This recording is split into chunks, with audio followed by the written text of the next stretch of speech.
जम्मू कश्मीर के पंपोर में आतंकियों ने एक बार फिर सुरक्षा बलों को निशाना बनाकर हमला किया है। इस हमले में 2 जवान शहीद हो गए हैं जबकि 3 जवान घायल हैं। श्रीनगर के बाहरी इलाके में यह आतंकी हमला हुआ। हमले के बाद जवानों ने पूरे इलाके को घेर लिया है।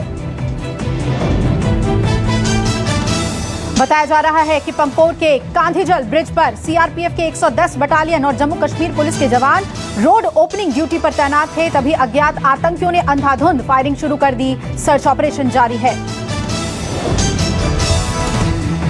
चीन के साथ गतिरोध के बीच वायुसेना अध्यक्ष आरकेएस भदौरिया बोले, चुनौतियां हैं लेकिन हम दोनों मोर्चों पर जंग के लिए तैयार हैं। वायुसेना हर मोर्चे पर जंग समेत किसी भी संघर्ष के लिए तैयार है।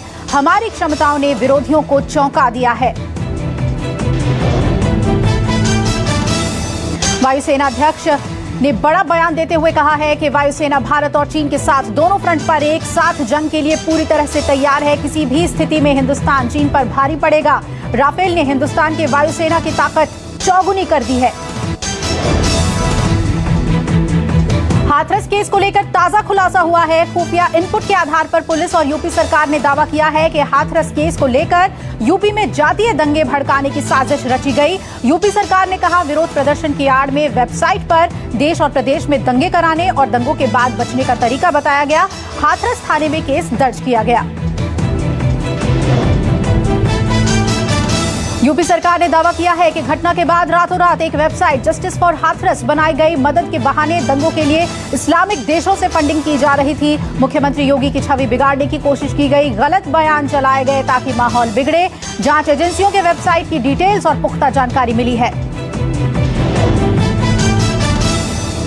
दावा किया जा रहा है कि सीएए हिंसा में शामिल उपद्रवियों और राष्ट्र विरोधी तत्वों ने योगी से बदला लेने के लिए ये वेबसाइट बनवाई। वेबसाइट में चेहरे पर मास्क लगाकर पुलिस और प्रशासनिक अधिकारियों को विरोध प्रदर्शन की आड़ में निशाना बनाने की रणनीति बनाई गई।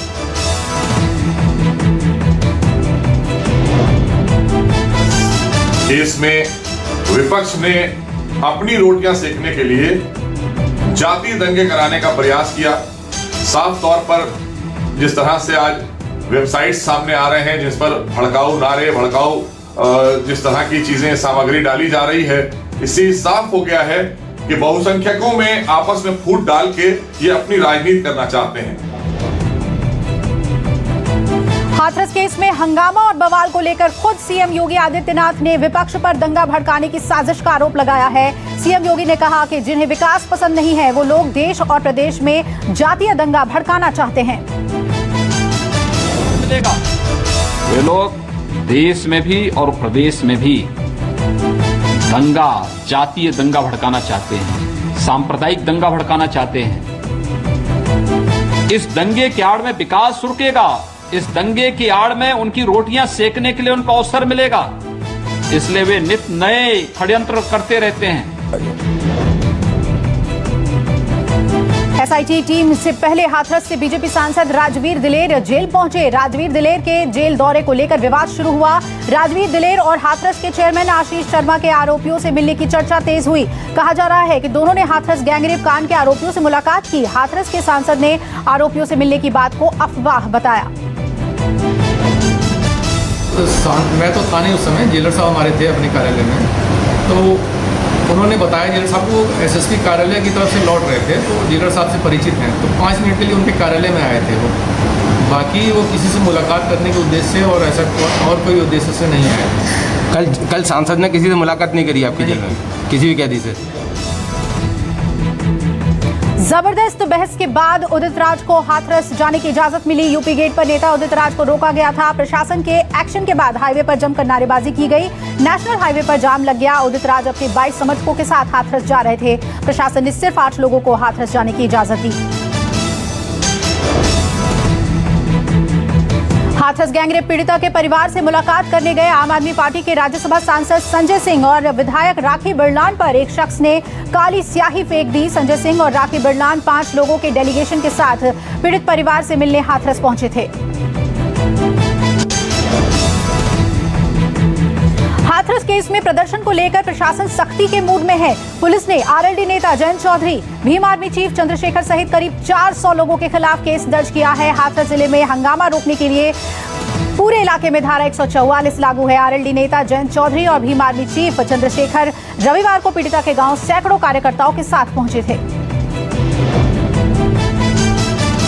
हाथरस के बाद अब राजस्थान के 12 कांड पर राजनीतिक बवाल शुरू हो गया है। बीजेपी जयपुर में सड़कों पर उतर आई है। बीजेपी प्रदेश अध्यक्ष सतीश पूनिया की अगुवाई में सैकड़ों कार्यकर्ता सड़क पर उतरे।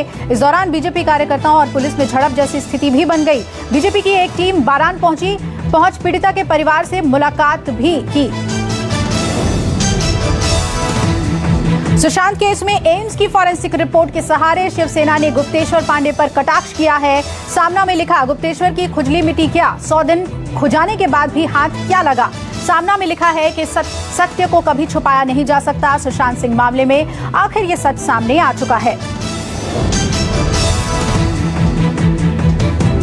बिहार चुनाव में आरजेडी ने 15 उम्मीदवारों की पहली लिस्ट जारी कर दी है। टिकट बंटवारे में परिवारवाद हावी। प्रदेश अध्यक्ष जगदानंद सिंह के बेटे, शिवानंद तिवारी के बेटे और पूर्व केंद्रीय मंत्री कांति सिंह के बेटे को टिकट मिला है। आरजेडी ने जहानाबाद, चकाई, शेखपुरा, मखदुमपुर, मधेपुरा के टिकट घोषित किए हैं। शाहपुरा से शिवानंद तिवारी के बेटे राहुल तिवारी और रामगढ़ से जगानंद सिंह के बेटे सुधाकर को टिकट दिया गया है।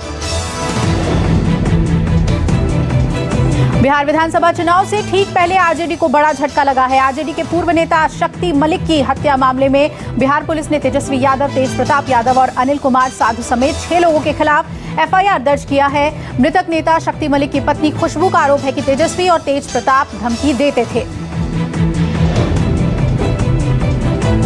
शक्ति मलिक की रविवार तड़के सुबह 3 नकाबपोश अपराधियों ने घर में घुसकर गोलियों से भूनकर हत्या कर दी थी और फरार हो गए थे।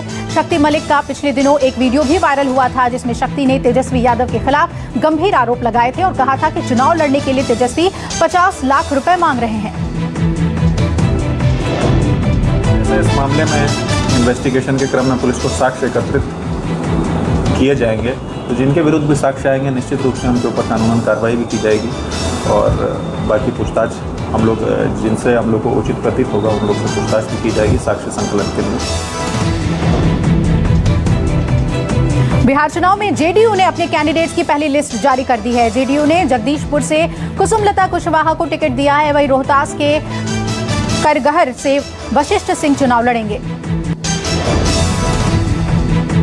राहुल गांधी की खेती बचाओ यात्रा का आज दूसरा दिन है। राहुल गांधी ने आज संगरूर में जनसभा को संबोधित किया। राहुल गांधी ने केंद्र की मोदी सरकार पर जमकर हमला बोला। नए कृषि कानून को लेकर भी राहुल ने पीएम मोदी को घेरा। रोजगार कौन पैदा करता है? रोजगार अंबानी जी, अदानी जी पैदा नहीं करते हैं। रोजगार छोटे बिजनेस वाले पैदा करते हैं। मैं आपको गारंटी देकर कह रहा हूं, आने वाले समय में ये देश अपने युवाओं को रोजगार नहीं दे पाएगा, क्योंकि नरेंद्र मोदी ने रोजगार दिलवाने का सिस्टम नष्ट कर दिया है, खत्म कर दिया है। वहीं संगरूर में राहुल की रैली से आज नवजोत सिंह सिद्धू गायब रहे। संगरूर रैली में सिद्धू नहीं पहुंचे। नवजोत सिद्धू कल मोगा की रैली में शामिल हुए थे। पश्चिम बंगाल के उत्तरी 24 परगना में बीजेपी नेता मनीष शुक्ला की हत्या के बाद तनाव है। इलाके में भारी पुलिस बल तैनात किया गया है। स्थिति काबू में है। रविवार को अज्ञात बदमाशों ने टीटागढ़ पुलिस स्टेशन के सामने बीजेपी नेता की गोली मारकर हत्या कर दी थी। राज्यपाल ने डीजीपी समेत बड़े पुलिस वालों को तलब किया है। कर्नाटक में होने वाले उपचुनाव से ठीक पहले राजनीतिक हलचल बढ़ गई है। सोमवार को सीबीआई ने कांग्रेस के प्रदेश अध्यक्ष डीके शिव कुमार के 14 ठिकानों पर छापेमारी की। डीके शिव कुमार के ठिकाने से 50 लाख कैश बरामद हुए। प्रवर्तन निदेशालय के इनकम टैक्स विभाग में सीबीआई को जानकारी दी थी और जिसके आधार पर सीबीआई ने छापेमारी की थी। सीबीआई के एक्शन से कांग्रेस में आक्रोश है। कांग्रेस ने केंद्र सरकार पर बदले की राजनीति करने का आरोप लगाया है। कांग्रेस नेता रणदीप सुरजेवाला ने ट्वीट कर लिखा कि मोदी येदियुरप्पा की जोड़ी का अपनी कठपुतली सीबीआई के द्वारा डराने धमकाने का काम नहीं चलेगा। कांग्रेस कार्यकर्ता नहीं झुकेंगे। ऐसे एक्शन से हम मजबूत ही होंगे।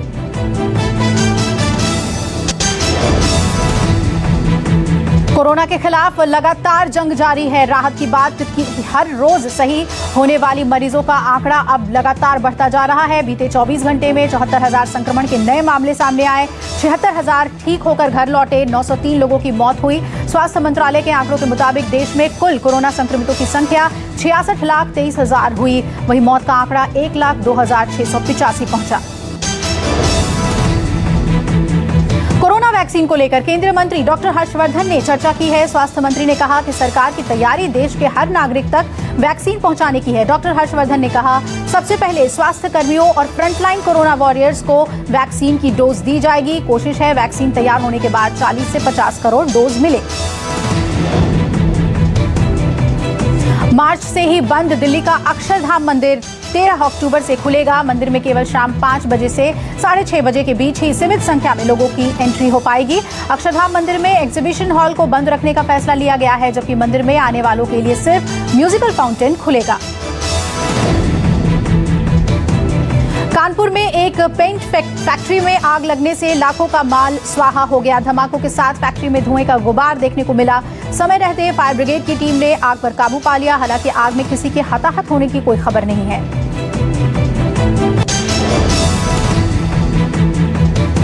अमेरिकी राष्ट्रपति ट्रंप और फर्स्ट लेडी के जल्द ठीक होने के लिए भारतीय अमेरिकी समुदाय ने प्रार्थना सभा का आयोजन किया।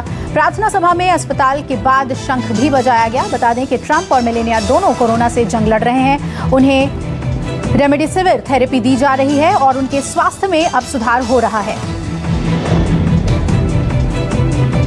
आर्मेनिया और अजरबैजान के बीच तनाव और बढ़ गया है। तनाव बढ़ने की वजह अजरबैजान के शहर गांजा पर आर्मेनिया की सेना के जरिए रॉकेट दागना बताया जा रहा है। उधर अजरबैजान ने चेतावनी देते हुए कहा कि अगर आर्मेनिया नागरिक ठिकानों पर हमले बंद नहीं करता है तो वो उनके सैन्य ठिकानों को बर्बाद कर देंगे। पाकिस्तान के पीएम इमरान खान की मुश्किलें लगातार बढ़ती जा रही है। नवाज शरीफ के हमले के बाद अब पाकिस्तान में 11 पार्टियों ने मिलकर इमरान के खिलाफ एक गठबंधन तैयार किया है, जिसका लीडर यहां के मशहूर नेता मौलाना फजलुर रहमान को बनाया गया है।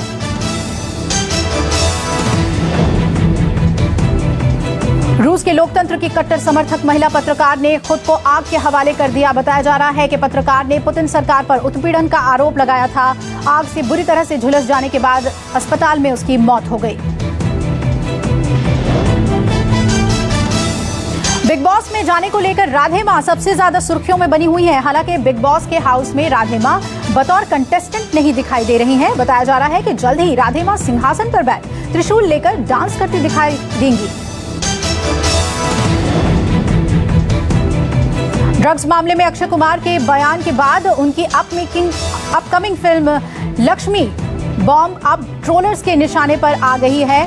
वीडियो में अक्षय कुमार बॉलीवुड का बचाव करते दिख रहे हैं। उन्होंने कहा कि इंडस्ट्री में ड्रग्स एक समस्या है, लेकिन इसका ये मतलब नहीं कि इस प्रोफेशन से जुड़े सभी लोग ड्रग्स लेते हैं। आईपीएल के 13वें सीजन का 19वां मैच बेंगलुरु और दिल्ली कैपिटल्स के बीच आज दुबई में खेला जाएगा। बेंगलुरु के पास सीजन में जीत की हैट्रिक लगाने का मौका है। ऐसे में जो टीम ये मैच जीतेगी वो पॉइंट टेबल में टॉप पर पहुंच जाएगी।